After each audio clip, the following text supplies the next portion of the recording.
Madurai style chicken குழம்பு பார்க்கலாமா?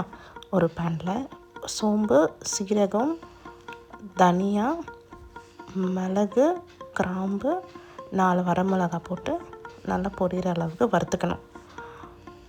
வறுத்துட்டு ஒரு மிக்ஸி ஜாரில் மாற்றி இதை அரைச்சி வச்சுக்கணும்.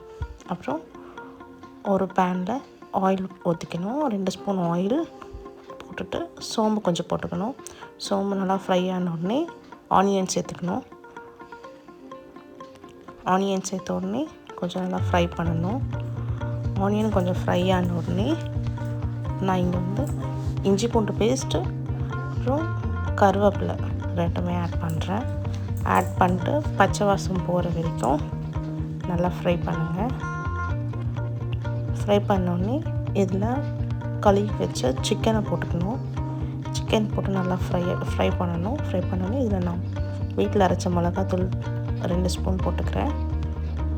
அப்புறம் இப்போ அரைச்ச மசாலா இருக்குல்ல, அரைச்ச மசாலாவையும் நான் இதில் கொஞ்சம் போட்டுக்கிறேன். கொஞ்சம் மிளகுத்தூள் போட்டுக்கிறேன். தேவைக்கேற்ப உப்பு கொஞ்சம் போட்டுக்கிறேன். போட்டு நல்லா ஃப்ரை பண்ணிக்கலாம். இதில் தண்ணி எதுவும் எக்ஸ்ட்ராவாக ஆட் பண்ண வேண்டாம்.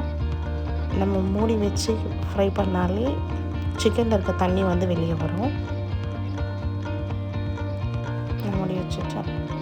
இப்போ சிக்கனில் இருக்க தண்ணியெலாம் வெளியே வந்துச்சு.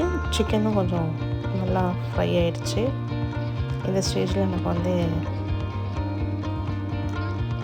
நல்லா கலரி இறக்கிக்கலாம்.